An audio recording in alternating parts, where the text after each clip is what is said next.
Your house, it's on fire. While on a business trip, I received a sudden call from my childhood friend. I couldn't believe it. My house was on fire. However, I heard sirens in the background of the phone, and my heart skipped a beat. Hurriedly returning from my business trip, I faced yet another betrayal from my husband. My name is Carol, and I'm a 32-year-old ordinary housewife working for a well-known company. My family consists of my husband, Gerald, whom I married 7 years ago, and our daughter, Riley, who just turned 5. We both work, so we've been helping each other with housework and childcare. Originally, I was dedicated to my job, and my husband's support was essential. Fortunately, my husband is an understanding person. He accepted my wish to return to work immediately after giving birth. I know you love your job, Carol. I think it's good to work while you can, above all. Thank you, Gerald. But if I return to work, there will be overtime and business trips. I'm afraid it might be a burden on you, Gerald. That's not a problem at all. We're a married couple, so we should support each other.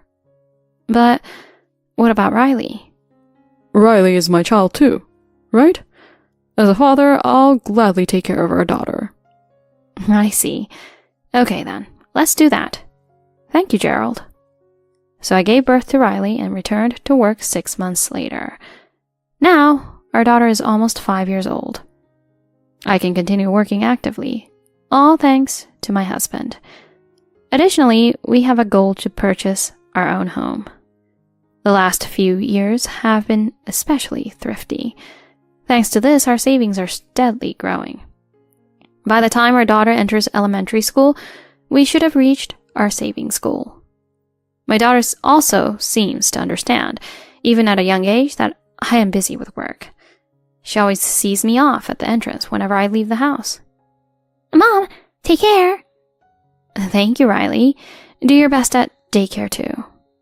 Good luck at work, Mom. I have dance and drama practice today. A school play is coming soon, isn't it? I'm looking forward to going to see it. Yep, I'll do my best. Well then, I'm off then. I never forget to give my daughter a hug and say goodbye. Embracing my daughter every morning makes me feel determined to face the challenges of the day. On one particular day, I was informed of a 3-day business trip. With my husband at home, there was no need to worry about our daughter. She had gotten used to my occasional business trips before, but on this day, she seemed oddly somber. What's wrong, Riley? Mommy's about to leave.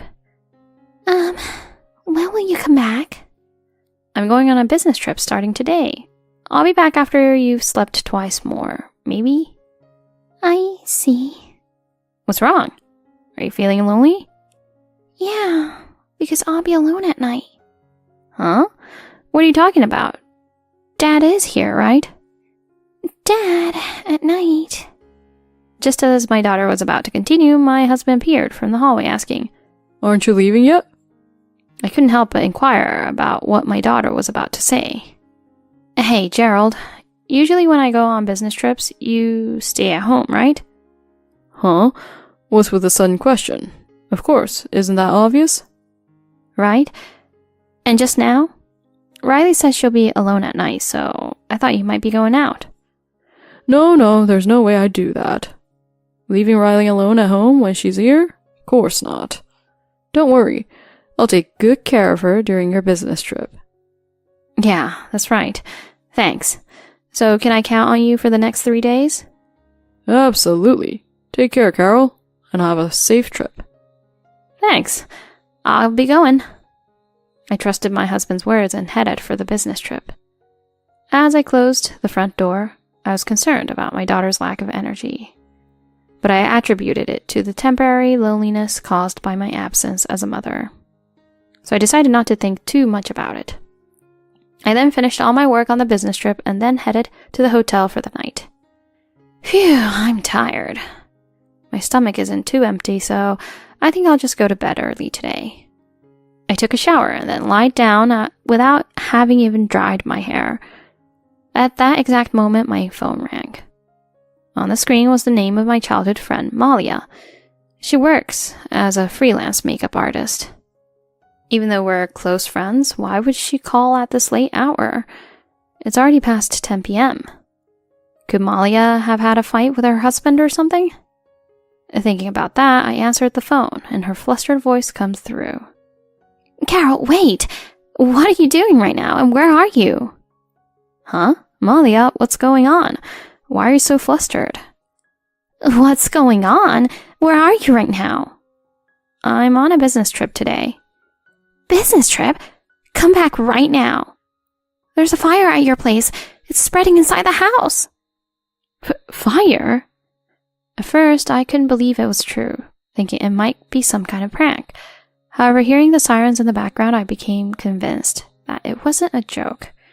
Despite being shaken, I managed to utter some words. Wait a moment. Gerald and Riley are inside the house at this hour. Riley has been rescued, but they can't find Gerald. What? Gerald is?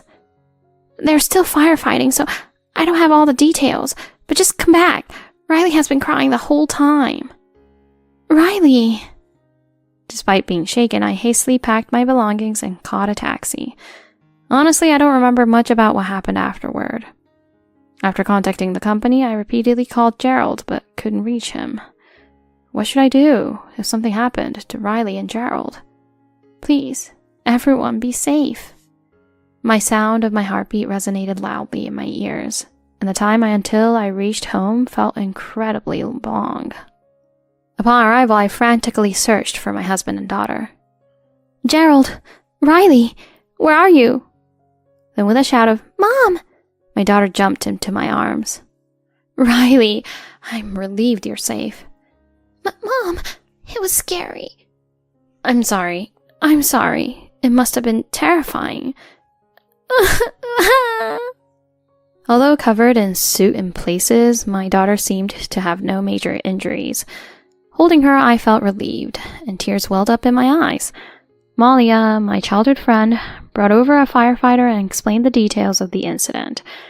It seemed the cause was an electrical leakage. Only a part of the house had burned, but the bedroom's window glass was shattered, and everything was charred black with soot. If they had been a bit late, my daughter's life might have been taken. Just imagining it sent shivers down my spine.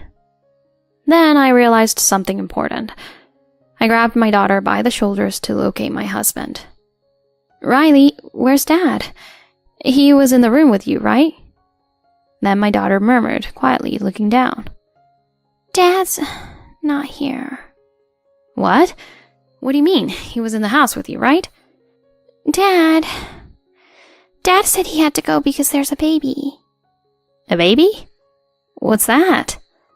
While I was having this conversation with Riley, Malia, who had been observing, spoke hesitantly. You see, Carol, I was talking to Riley earlier and I noticed something. Yeah? Gerald has been leaving Riley alone at home quite often lately. What? Why?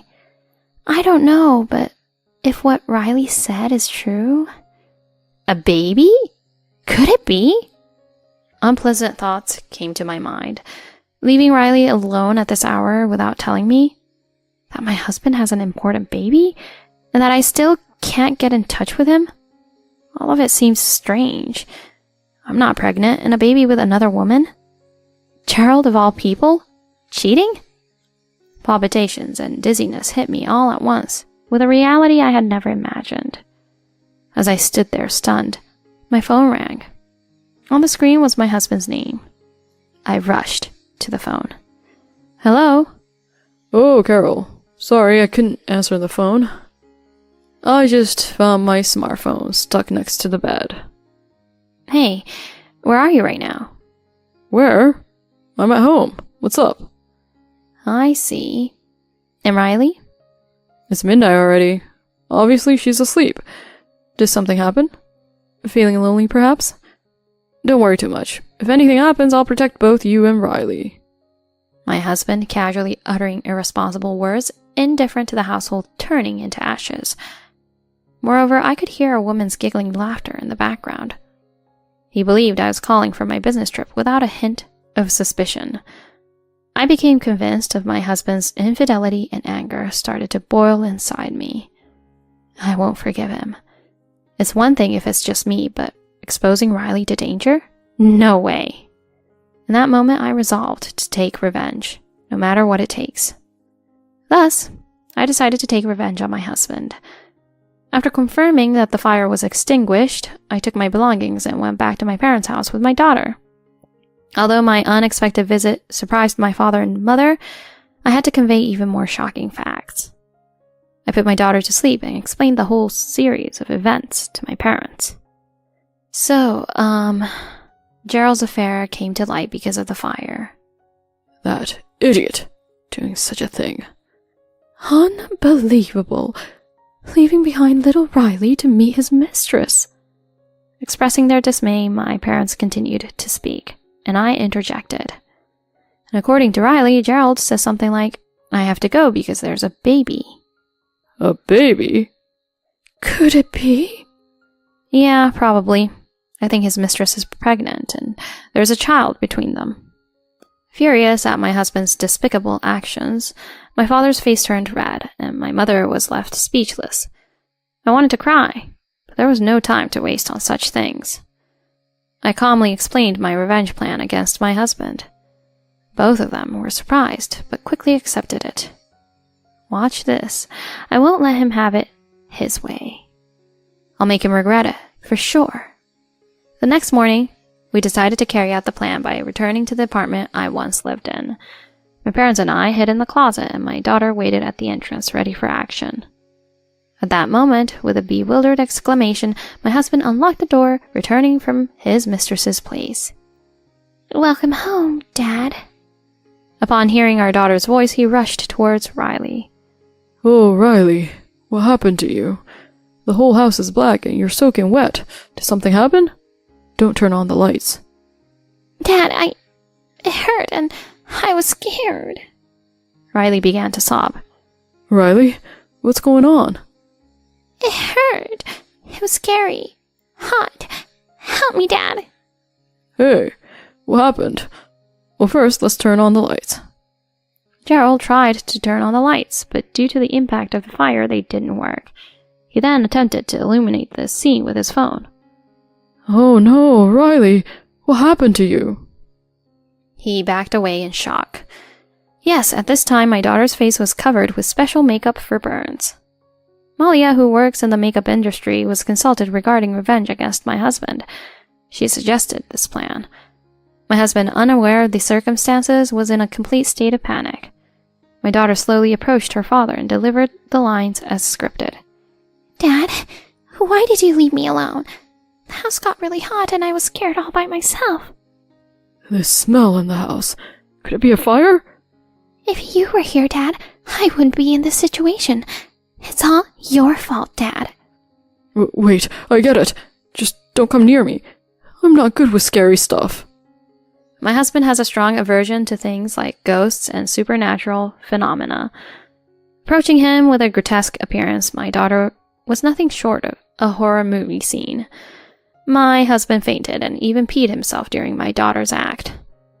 Once we emerged from our hiding spots, my parents and I found his phone beside him, thankfully unlocked. I extracted text messages and photos from his phone, successfully gathering substantial evidence of his infidelity. After a few hours, my husband woke up and was startled to see me and my parents. Carol, and your parents too? Finally awake, huh? I looked down at my surprised husband with his phone in my hand. I already know everything, so explain properly. Everything? What? That you're cheating and there's a child from your affair. I have all the evidence. What? Gerald, tell the truth. Yes, you have an obligation to do so. Convinced by my parents, he reluctantly began to reveal the details of his affair. Several months ago, he started an affair with another woman and had been meeting her every time I was on a business trip. It turns out the affair partner is 3 months pregnant, but even at this point, my husband shows no signs of remorse. He spoke of something unimaginable, considering our daughter was involved. Even though there was a fire in the end, we're all safe, so what's the big deal? It's exaggerated. What? Are you serious about that? Shut up. What's the big deal if I'm serious? Don't joke around. I gave my husband a slap on the cheek, fighting back tears and venting out all the resentment I've been holding in my heart. Do you realize how scared Riley was because of you? Because you prioritized your affair, this is what happened.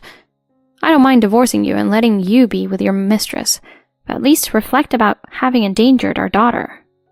I never expected things to turn out like this. What? Shut up. Because you were fooling around with that mistress like an idiot. That's why this happened, right? If you understand, apologize to Riley. Bow your head and comprehend what you've done. You trash of a man. With the overwhelming intensity, my husband's face visibly paled. He bowed deeply to me, our daughter, and my parents. Oh, I'm sorry. I can't say anything anymore. I'll do as Carol says. After that, we divorced. For my ex-husband and his mistress, I demanded alimony. And separately, I sought child support from him. As a result, my ex-husband's savings were wiped out, and he was promptly dumped by his mistress. It seems the mistress wanted to claim the home funds my ex-husband and I had saved together. Once the divorce was finalized, she believed that if she married him, the property would be hers. However, instead of receiving any shape of the assets, she ended up paying alimony and child support, leaving my ex-husband with nothing. On top of that, she found herself in the position of paying his alimony, with no reason to depend on him anymore. Moreover, it appears her pregnancy story was also a lie. It seems she planned to cover it up with a convenient lie after their marriage. Even now, I still receive desperate emails from my ex-husband, who lost everything. I realized I was wrong. I finally understood that I love you, Carol and Riley. Please, I want to start over. The angels I should protect are only you two. I love you. I am not mistaken anymore. I will spend my whole life making you both happy. These creepy messages are met with silence on my part, and I am even considering blocking his calls. If that doesn't calm them down, I'm prepared to consult a lawyer. On my end, I decided to stay with my daughter at my parents' home. My parents are happy to have their grandchild living with them, so in a way, it has turned out to be a way of repaying their kindness. My daughter has fully recovered and happily attends daycare every day. This weekend, we're looking forward to the long-awaited school play. Mom, Grandpa, and Grandma, you must come to see it. It's a promise. My daughter smiles warmly at us. I will protect this child's smile for the rest of my life. Holding her close, I give her a tight hug.